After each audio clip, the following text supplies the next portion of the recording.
کبھی آپ نے محسوس کیا ہے جیسے ہر طرف اندھیرا چھا گیا ہو، جیسے آپ کے دل کی دھڑکنیں اتنی تیز ہونے لگیں کہ آپ کو لگے کہ کچھ بہت برا ہونے والا ہے؟ کیا آپ کو بھی لگتا ہے کہ آپ کی سوچوں کے دریا میں خوف کی لہریں اٹھ رہی ہیں؟ یہ صرف آپ کے ساتھ نہیں ہو رہا، یہ ہے اینگزائٹی، ایک چھپی ہوئی دشمن جو آپ کی زندگی میں بنا بتائے داخل ہو جاتی ہے، آپ کے دل اور آپ کے دماغ پر قبضہ کر لیتی ہے۔ آپ نے اسے صرف پہچاننا اور اس سے بھاگنا نہیں ہے، بلکہ اس کا سامنا کرنا ہے۔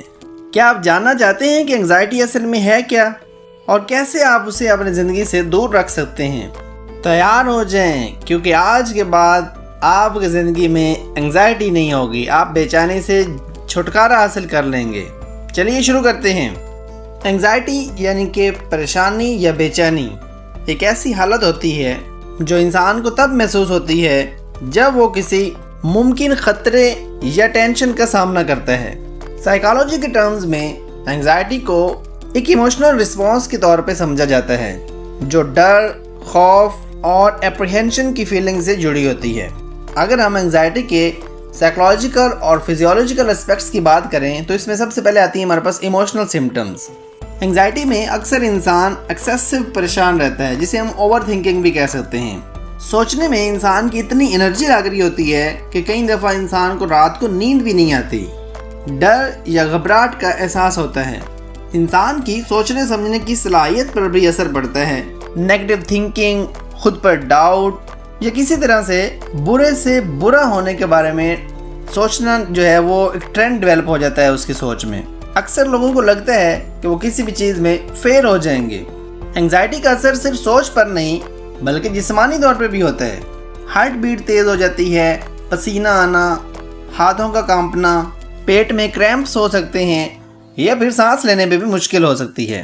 اینگزائٹی کی وجہ سے اکثر لوگ سوشل سچویشن سے دور ہو جاتے ہیں کیونکہ ان کو ڈر ہوتا ہے کہ وہ امبیرس ہو جائیں گے یا ان کا مذاق بنایا جائے گا۔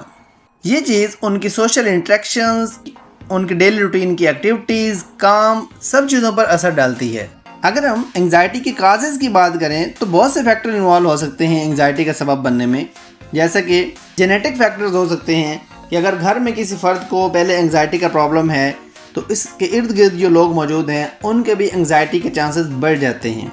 انوائرمنٹل فیکٹرز جو ہیں وہ اینگزائٹی کا سبب بن سکتے ہیں، جیسے کہ childhood trauma, stressful life events, job یا ایکیڈیمک پریشر یا کسی ایسی سچویشن میں ہونا جہاں انسان ہیلپ لیس یا ہوپ لیس فیل کرے۔ بایولوجیکل فیکٹر بھی اینگزائٹی کا سبب بن سکتے ہیں، جیسا کہ ہمارے نیورو ٹرانسمیٹر سیروٹونین یا ڈوپامائن کی امبیلنسمنٹ کی وجہ سے بھی اینگزائٹی کاز ہو سکتی ہے۔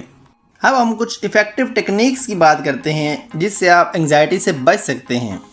فزیکل ایکٹیویٹی اینگزائٹی کو کم کرنے میں بہت زیادہ مددگار ثابت ہوتی ہے، جیسے کہ ایکسرسائز میں آپ واکنگ، یوگا، جاگنگ یا کوئی بھی فزیکل ایکٹیویٹی کر سکتے ہیں۔ آپ کم از کم 30 منٹ کی ایکسرسائز جو ہے وہ آپ کی سٹریس لیول کو بہت زیادہ کم کرتی ہے، کیونکہ اس کے دوران فزیکل ایکٹیویٹی کے دوران آپ کے نیورو ٹرانسمیٹر جو ہیں وہ ریلیز ہوتے ہیں جسے ہم کہتے ہیں اینڈورفن، تو وہ کیا کرتا ہے، وہ آپ کے سٹریس لیول کو ڈاؤن کرتا ہے۔ بیلنس ڈائٹ آپ کو اینگزائٹی سے بچنے میں یا اس کا سامنا کرنے میں آپ کی مدد کر سکتی ہے، جیسا کہ omega 3 fatty acid, vitamin B اور اینٹی آکسیڈنٹ سے بھرپور غذائیں جو ہیں آپ کو اینگزائٹی سے بچنے میں مدد دیتی ہیں۔ کیفین اور شوگری ایٹمز جو ہیں ان سے اوائڈ کریں کیونکہ یہ اینگزائٹی کو بڑھانے کا سبب بن سکتی ہیں۔ سٹریس مینجمنٹ ٹیکنیک سیکھنے سے بھی آپ سٹریس سے سامنا کر سکتے ہیں یا اسے بچ سکتے ہیں۔ ڈیپ بریتھنگ ایکسرسائز یا میڈیٹیشن جو ہے اینگزائٹی کا سامنا کرنے میں آپ کو بہت مددگار ثابت ہوتی ہیں۔ آپ ڈیلی روٹین بنا لیں اپنی کہ کچھ دیر کے لیے آپ نے ایک آرام سکون سے ایک جگہ بیٹھ جانا ہے اوپن ایئر میں اور وہاں پہ ڈیپ بریتھنگ کرنی ہے۔ اس کے علاوہ آپ میڈیٹیشن کر سکتے ہیں جو آپ کو پریزنٹ مومنٹ میں رہنے میں مددگار ثابت ہوگی۔ اس کے علاوہ ایڈیکویٹ سلیپ جو ہے وہ بہت زیادہ ضروری ہے۔ ڈیلی اگر آپ 7 سے 8 گھنٹے روٹین میں سو رہے ہیں تو اینگزائٹی سے آپ بچ سکتے ہیں۔ نیند کی کوالٹی کو امپروو کرنے کے لیے آپ کو چاہیے کہ آپ اپنا فکس اسکیجول رکھیں سونے کا، اور سونے سے پہلے کوشش کریں کہ اسکرین ٹائم کم سے کم ہو آپ کا۔ ٹائم مینجمنٹ اور بریکس بہت زیادہ ضروری ہیں۔ اکثر اینگزائٹی ان لوگوں کو ہوتی ہے جن کا ورک لوڈ زیادہ ہوتا ہے یا رسپانسبلٹیز زیادہ ہوتی ہیں۔ آپ اپنے کام کو پرائورٹائز کریں اور ٹائم مینجمنٹ اسٹریٹجی جو ہے اس کو استعمال کریں۔ کام کے دوران چھوٹے چھوٹے بریکس لیں تاکہ آپ کا دماغ ریلیکس رہے۔ انگزائٹی کو بڑھانے والے ٹریگرز سے دور رہیں۔ یہ کچھ لوگ بھی ہو سکتے ہیں، سچویشن بھی ہو سکتی ہے، یا کچھ اسپیسیفک ایکٹیویٹیز بھی ہو سکتی ہیں۔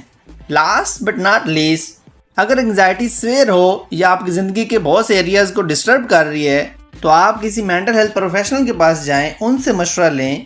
وہ آپ کو کچھ تھیراپیز ریکمینڈ کریں گے یا میڈیسن بھی دے سکتے ہیں آپ کو، جیسا کہ وہ آپ کو CBT ریکمینڈ کر سکتے ہیں، یا پھر کچھ ایسی میڈیسن آپ کو ریکمینڈ کریں گے جو آپ کو سمٹمز کو مینیج کرنے میں آسانی ہوگی۔ ہوپفلی آج کی ویڈیو آپ کو اچھی لگے گی۔ اگر ویڈیو پسند ہے تو اس کو لائک کریں، کمنٹ کریں، شیئر کریں، اور اگر آپ ہمارے چینل پر نئے ہیں تو ہمارے چینل کو سبسکرائب کر دیں اور بیل آئیکن کو دبانا بالکل نہ بھولیں۔ Thank you so much.